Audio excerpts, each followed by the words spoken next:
Do you swear on the Constitution of the United States to tell the truth, the whole truth, and nothing but the truth, so help you God? Ain't no thing.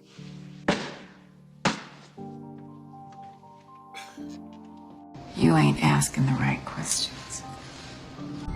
You're asking the wrong question. Oh. It's about. So that's what Genesis, that's what God is talking about. The nation of Israel, yes. And so is that the current borders, the current leadership? He's talking about the political entity called Israel? He's talking about the nation of Israel. Yeah, nations exist, and he's discussing a nation. A nation was the people of Israel. Is the nation They're the God's descendants of referring Abraham. to in Genesis, is that the same as the country run by Benjamin Netanyahu right now? Yes, yes. It is. Huh? Berean Scholar. Berean Scholar. Berean Scholar. Waking up the people of the Most High. Got the knowledge to destroy the lies. DNA history, open eyes. Walk into the darkness and turn on the lights. Warning, the following video are for commentary purposes only. Fair use. Israel. And we're What does that mean, Israel? We're told those who bless Israel will be blessed. But what, hold on, define Israel. This is important. Are you kidding? This is a majority Christian country. Define Israel? Do you not know what Israel is? That would be the country you've asked like 49 questions about. So that's what Genesis, that's what God is talking about. The nation of Israel, yes. So is that the current borders, the current leadership? He's talking about the political entity called Israel? He's talking about the nation of Israel. Yeah, nations exist, and he's discussing a nation. A nation was the people of Israel. Is the nation They're the descendants God's of referring Abraham. to in Genesis, is that the same as the country run by Benjamin Netanyahu right now? Yes, yes. It is. And to the people who really do believe that God's chosen people rape, murder, destroy, pillage, lie, deceive, blackmail, Jeffrey Epstein, all of our politicians, buy, purchase, threaten, manipulate. Goodness, you may really want to crack open a Bible if you think that those are the signs of God's chosen people. Yeah, no, it shouldn't take you a theology course. Just take a little bit of common sense to tell you that no, that is not what God's chosen people do. So it's just a really strange thing to say that evangelicals are like, I stand with Israel unequivocally. It's like, guys, they're sinful people. Well, what comes on the end of that typically is this next statement, which is because they're God's people. Yes. And you hear things like that, and it just goes to show precisely what you landed on. Unequivocal support because they are God's chosen people. It's a theological commitment. That's right. Exactly right. And so we need to ask the question. And so let's go to the Bible itself to ask the question, does the Bible give to us this idea that the modern evangelical has today in the West about the state of Israel today, the people in the land of Israel today? Does it give us the idea that we have been raised with in evangelicalism? And I want to say, no. No. No. No. Didn't see that coming. I know you from somewhere, right? You know, a news cancer. Yeah, he's from the news. Yeah. Well, what is it? You know about us. Are you Jewish? Are you Jewish? No. What are you? Italian? Christian. Oh, really? What does the word Christian mean? It's from, no, someone who follows Christ. Okay, good. He says someone who follows Christ. You're talking about the Christ in the Bible? I think so, yeah. Okay, what color is that Christ? No idea. No idea. So you don't read the Bible? Yeah, I've read the whole thing, actually. You read the whole Bible? Yes, I did. So then you would know the color of Christ. I don't remember that being mentioned. I may have missed it. Give me that. Since he missed it, we're going to refresh his memory. Since he read the whole Bible. Revelation chapter 1, verse 13. And in the midst of the seven candlesticks, one like unto the Son of Man, clothed with a garment down to the foot. That's John the Revelator seeing a vision of the Lord coming down from heaven. All with the garment down to the foot, and girt about the hem with a golden girdle. His head and his hairs were white like wool, as white as snow, and his eyes were as a flame of fire, and his feet like a fine brass, as if they burned in a furnace. and his voice as the sound of many waters. Now go back to his hair. His head and his hairs were white like wool. What does it mean by his head and his hairs were white like wool? What do you think? Okay, that's that. Well, he had gray hair. Right. Yeah. You have young people. There's this girl I know I grew up with. At the age of like 23, she got a full head of gray hair, Yeah, I've white seen hair. that. It's weird. And that's from Yeah, 33. That's from When he started his ministry, it's 30. hydrogen peroxide 30 years coming old. through your So that system, ain't- like you. That's from peroxide. Okay, that's within your system. Yep. So it said he had white hair, but what else did it say? Like wool. Like wool. So it's talking about the texture of his hair. Who has woolly hair? You don't know who has woolly hair? Come on. Come on. Does this hair look? Hold on. Wait on. This is the perfect example. Does this hair look woolly to you? Yeah. Okay, good. So what would you say when you read that all over again? Read it again. His head and his hairs were white like wool. Meaning his head and his hairs, the hairs on his face because they wore beards because that was pursuant to the law, Right. and the hair on the top of his head was also white and woolly. What people do you know on the planet Earth have woolly hair? Africans. Okay, good. So you're saying that the blacks in this country, the so-called Negroes, are you saying that they're Africans? Descent. No, they're Americans, but But are you saying that the so-called the Negroes, the African Americans, right? All right, are you saying that they descend from Africa? Yes. Okay, now let's Egypt again. This is Moses speaking to the children of Israel in the wilderness, and basically when you read the whole chapter, first 15 verses goes into the blessings that Israel will receive. Right. All right. From the 16th verse to the end, it talks about the curses that they will receive. Yes. So we're reading about the curses. This is one of the main curses that was going to fall to Israel. There was another one. Go ahead. And the Lord shall bring thee into Egypt again with ships, by the way whereof I spake unto thee. Thou shalt see it no more again. And there you shall be sold unto your enemies for bondmen and bondwomen, and no man shall buy you. Now, it's the children of Israel were born as a nation in Egypt. There's no record of the Israelites or the children of Israel, us, going back into Egypt, going into slavery again. So it's got to be talking about another Egypt. Planned Parenthood was made by Margaret Sanger, a known eugenics with the KKK, to control the Jew population. When I say Jew, I mean the 12 lost tribes of Judah, the blood of Christ, who the people known as the race black really are. These, of course, expanded on Margaret Sanger's approach to eugenics, right? Eugenics was a movement that was born in the United States under hard doctrines of racism with the intent of eliminating the tribe of Judah in the African-American community in this country. Are you serious right now, bro? With the intent of eliminating the tribe of Judah in the African-American community in this country. Right, to eliminate that. That's why she formed Planned Parenthood, was specifically to kill African-American, black Americans. That's why she did it. What else don't I know? Might hurt some feelings, but guess what? The black people living in the Americas are the chosen people of God. Shalom. My name is Ronette Brooks, and before I get started, I want to say all praises to the Most High.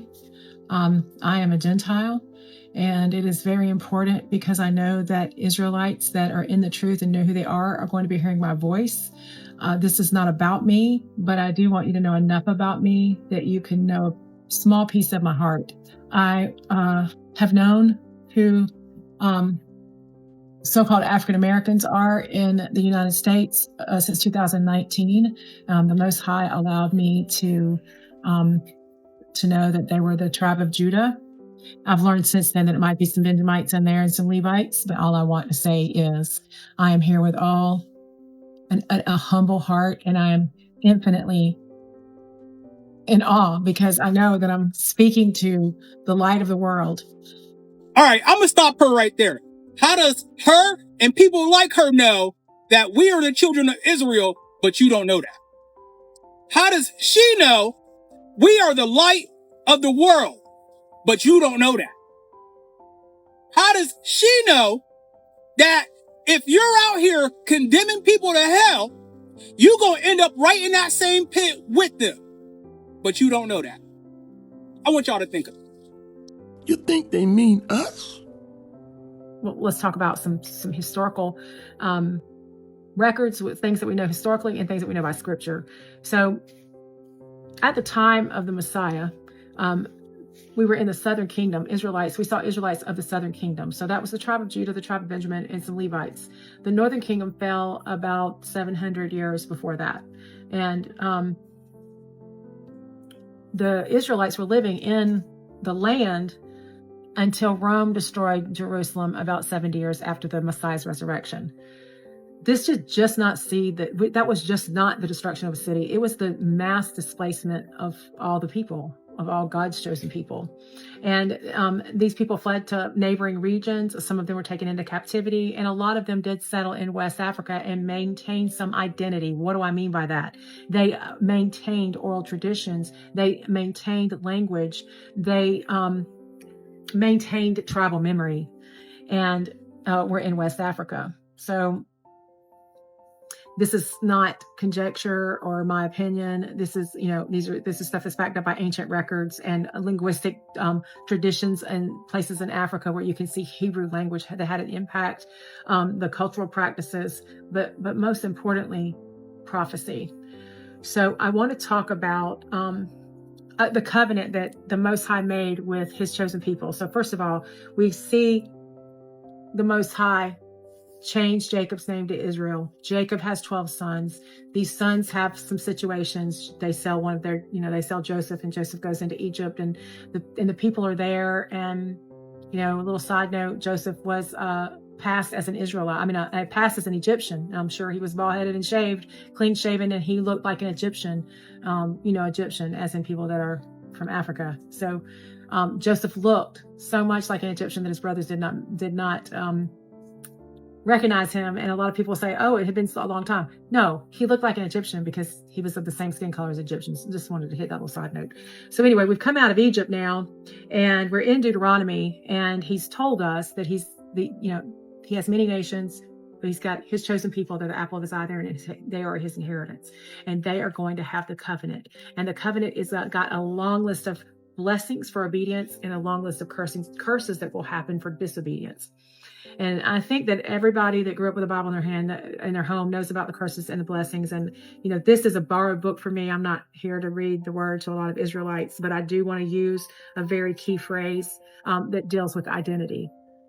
So at somewhere kind of in the middle of the curses, we come up on an identity piece. I'm going to read it to you, then I'm going to go up a little bit.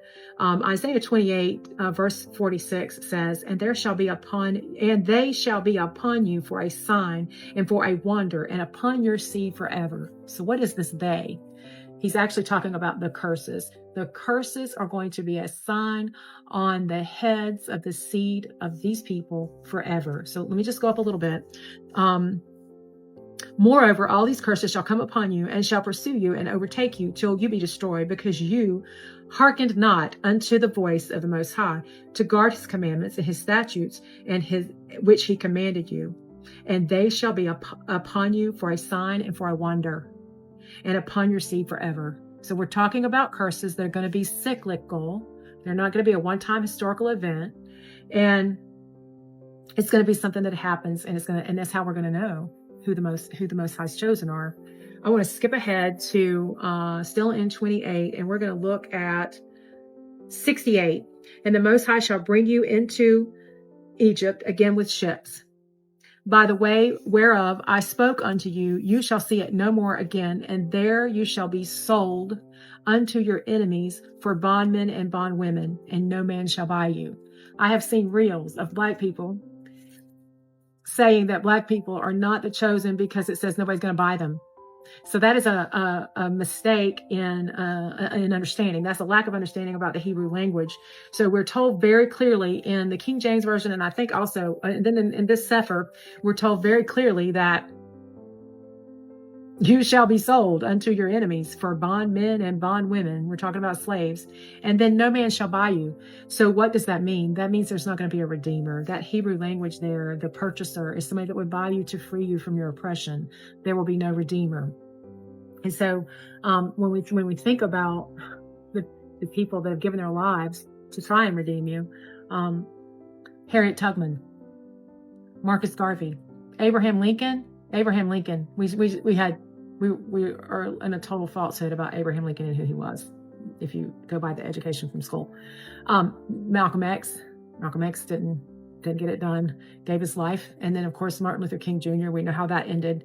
And so what's going on is, even after those lives and these people have tried to purchase you, they've tried to be the redeemer, we still have, despite progress, despite reform, we still have a condition that is described in the word as the cyclical curses.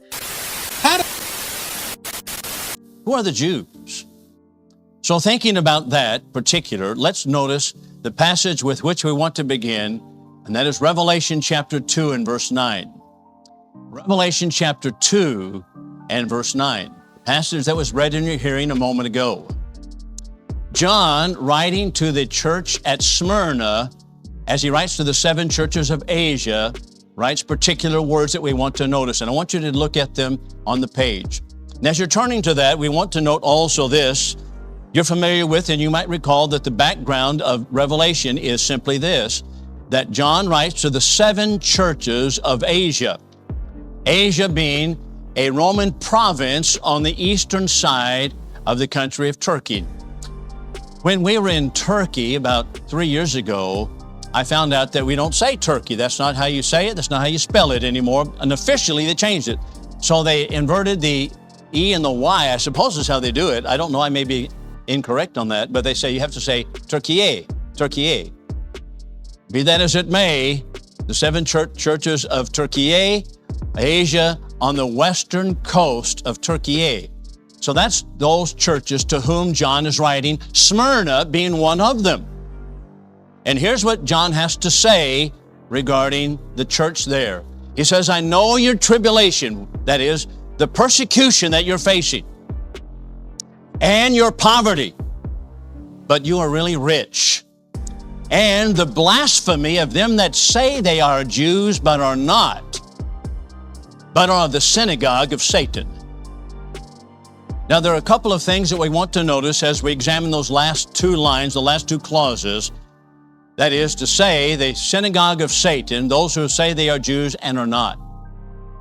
Those 2 clauses, let's focus upon them for just a moment. There are a couple of points that really meet us head on right here. Number 1, the chief persecutors of the church, as we will find throughout the book of Acts, for example, is or was Judaism, or the Jewish church. Jews were the ones who persecuted Christianity. I know that it is, of course, in politics to speak this way, and I recognize that Jews have been persecuted through the centuries. But in the first century, those who were responsible chiefly for the persecution of the church were Jews. The same thing is regarding the crucifixion of Christ, as our Lord put it in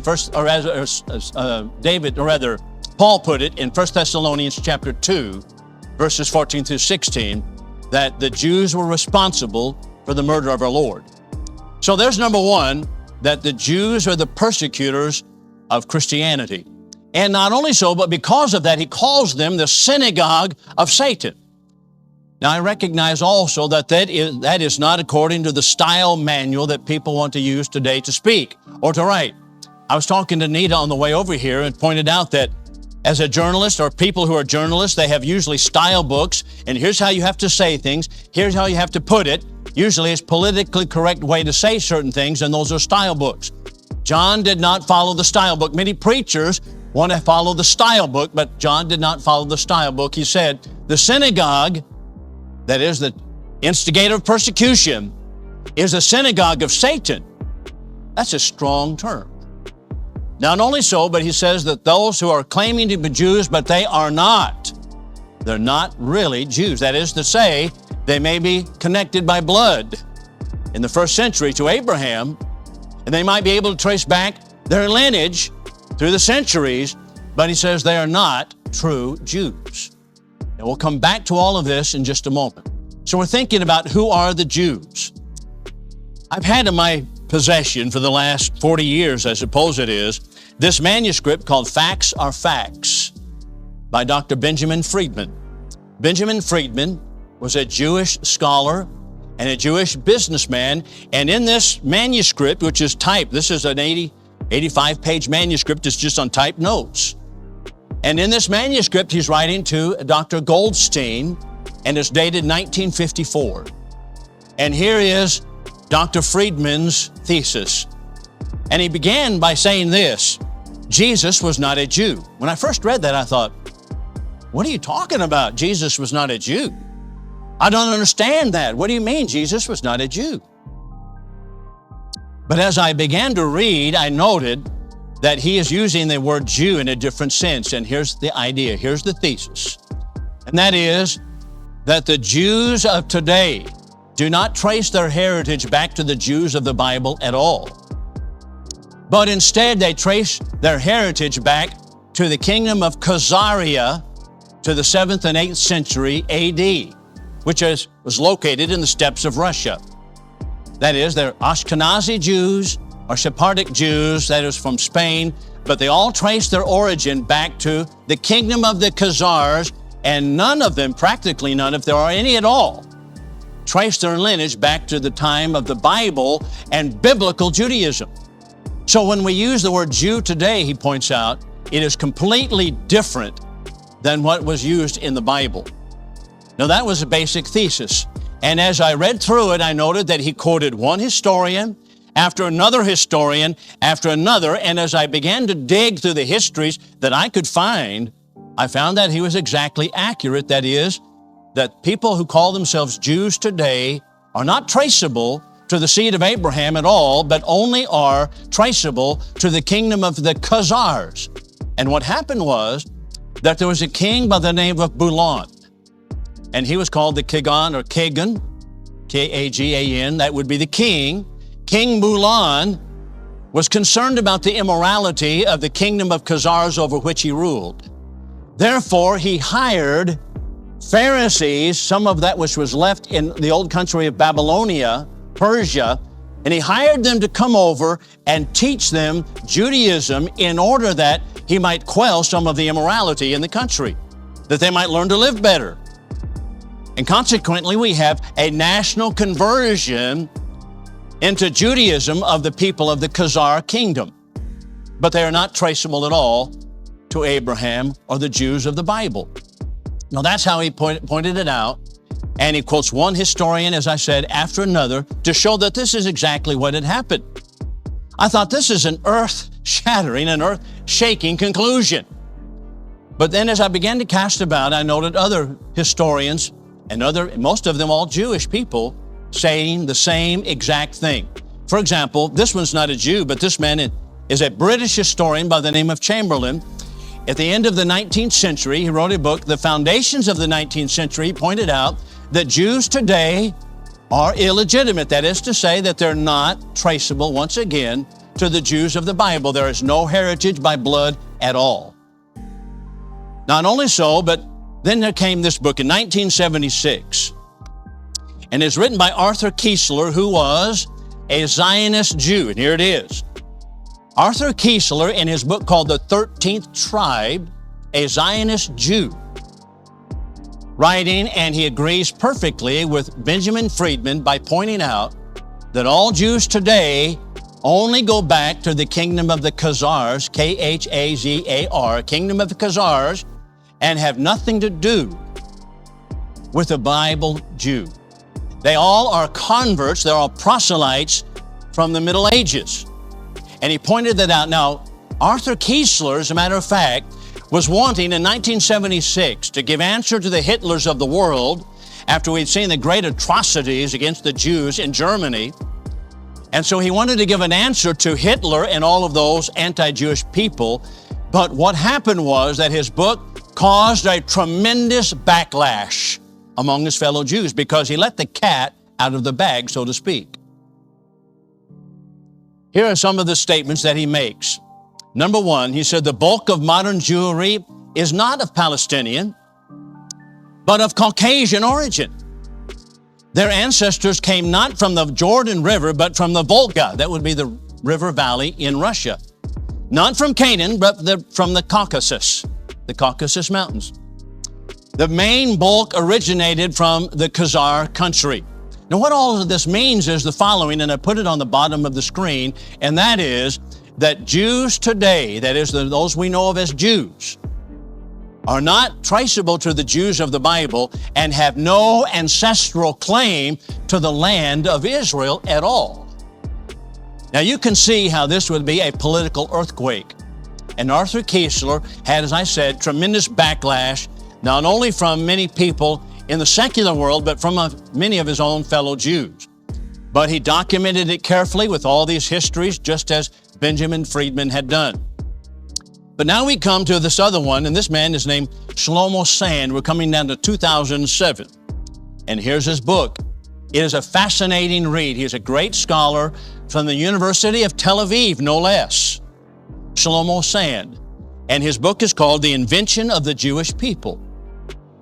Shlomo Sand says precisely the same thing. As a matter of fact, he tells about going to all these different libraries and trying to find some of these histories that the Jews depended upon to talk about the exile after 70 AD. He said, you cannot find anything on it because they were not exiled. They simply dissipated after the destruction of Jerusalem into all the peoples of the world, and they did not stay as a unit of a people. And that is something, he said, that is a conclusion that you cannot help but reach when you read history. So let's notice some of the statements he makes in The Invention of the Jewish People. Oh, have I got your attention now? Of the Jewish people after the year 70, none whatsoever. The people were destroyed, the city was destroyed, the country was destroyed, and the people were dispersed. Number two, it is a myth that the nation stayed intact as a nation. Their DNA was dispersed and they assimilated into the different peoples of the world. Number three, he points out also the kingdom of Khazaria were proselytes to Judaism. They have no Jewish blood, period. Number four, he says there's no justification for the annexing of Arab Jerusalem, the West Bank, and Israel at all, as was done by the British mandate when they had mandatory Palestine or when the United Nations set up in 1948. Now, I want to hasten to add this note. This is a caveat, and I get this from Shlomo Sand. I think he's probably correct on this. He said that does not mean that we need to go displace people today in Israel and cause more upheaval than has been caused in the past. But he says it was not just what has been done by the United Nations and by the British mandate, followed by the United States as well. That was all not just. And he says what's going on there, he says they're illegitimate. He says it's just like an illegitimate child. The child has a right to live and you care for it, but we recognize that the heritage of that child, what it is. And so also, we're simply recognizing. Now, what is remarkable in the invention of the Jewish people is that Shlomo Sand himself was a professor at the University of Tel Aviv. You can imagine, once again, the earthquake, literary speaking, that occurred when he put out his book. And he had many, many people that were Jews who were upset because, once again, he let the cat out of the bag. But there's much more, and we only have time to notice a couple of brief points. Now we come to DNA studies. This is not widely known because it has been kept hidden, I suppose, but this is Dr. Ariella Oppenheim, a Jewish researcher, once again at the University of Tel Aviv in 2001. That would predate Shlomo Sand's book by 6 years. She pointed out in DNA studies that DNA proves that the Jews today are not traceable to the Jews of the Bible. but they are traceable only to the kingdom of the Khazars. They are not traceable at all to the Jews of the Bible. There is a difference with a wide distinction. Not only that, but she was added to her was this one by Dr. Aaron El-Haik. And here's the magazine. You can find this online, Genome Biology and Evolution, GBE magazine. The article's still there. And Dr. Aaron El-Haik in 2012 stated very plainly and very simply, doing all these DNA studies, he said there is no such thing as a Jewish DNA. That is to say that it is not traceable any further back than the kingdom of the Khazars. All of the Jews today, therefore, are not bloodline Jews to the family of Abraham or any Jews in the time of our Lord. They're all proselytes. Now, all of this has, of course, major implications, and let's think about all of that for just a moment. What does this mean? What does it say? There are several things that we need to notice. Number one, politically. Politically, this sermon is going to be called what? Anti-Semite. But I'm going to say this. There was a Jewish writer, he was an atheist, he was Jew, by the name of Christopher Hitchens. Have you heard of Christopher Hitchens? Famous writer like Richard Dawkins. His books can be found if you go to the bookstore and want something on atheism. Christopher Hitchens has a lot of books on it. He was an atheist, a Jew. And he put out his material, made this quip, I should say, just a year before Dr. El-Haik came out with his studies on DNA. Too bad, I wonder what he would have said had he read Dr. El-Haik's study. But here's what he said from Dr. Oppenheim's study. He said, apparently, we're not Semites at all. He said, if you're going to be anti-Semite, you have to be anti-Semite because we're all semi-Semites. And that's how he put it, just kind of tongue-in-cheek. There's really no such thing as anti-Semitism from his viewpoint. This is crazy. There's evidence all over the place. I will never forget the first time I went to Israel and I stepped off the plane and the first thing that anyone said to me was, welcome home. I wasn't told welcome home because my ancestors were from Israel. I was told welcome home because I'm Jewish. Every single person who's Jewish that steps off the plane, especially for their first time in Israel, is told welcome home. Let's just sit with that for a second. This right here, this is my actual ancestry. I am 88% Ashkenazi Jewish, and none of my ancestors are from the Middle East. Zionist ideals and beliefs are far more based in colonization, imperialism, and just white supremacy culture than it is in truth and history and ancestry. The land that is called Israel now is not my home. It's not my ancestors' home. I got loyalty, got royalty inside my DNA. Cocaine quarter piece, got war and peace inside my DNA. I got power, poison, pain, and joy inside my DNA. But the second question is every bit as pressing, which is who are the people? Who are the modern, yes, who are the descendants? So we know, and I believe, and I agree with you as a Christian, that God promised this land from modern day Iraq to modern day Egypt to this people, the Jews, to Abram's, actually not to Abram's descendants, as it says in Genesis 15. Who are his descendants now and how do we know who they are? Prove it to me. Show me some proof. Judaism is not an ethnicity. Let me tell you what I mean and why it's important right now. The difference between religion and ethnicity is very simple and easy to test. If you can convert to it, it's not an ethnicity. I can convert to Judaism or to Islam or to Buddhism or whatever. Those are religions. Armenian is an ethnicity. I can't convert to be Armenian. I can never become Armenian if my ancestors are not Armenian. Judaism is, being Jewish is not an ethnicity. Being Jewish is not a culture. Being Jewish is not even a blood family. You can convert to Judaism. You can't convert to a blood family. You cannot convert to a race. Judaism is a religion. That's all it is. In particular, specifically, Jews that the Jewish people are a nation, like France and like Spain, will get a land, that's Israel, that's our stadium. We'll get baseball bats and balls. We'll create a language. They sat down to create a language because nations need languages. And we will try to convince the Jewish people, forget about this religion stuff. It's nationality. Support Israel. Fight in the army. Then you're a good Jew. That way, we will be real men. We will be purified of our Jewiness. Ashkenazi is an ethnicity. It is a distinctly Jewish ethnicity from Euro-Russian background, originally from the Caucasus region. Now, where is the confusion from? The problem, as it often does, goes back to the white people. And the white people of Judaism have colonized the concept of Jewishness so that when you say Jewish in an English Western concept, you most likely think of this. You most likely do not think of this or this or this.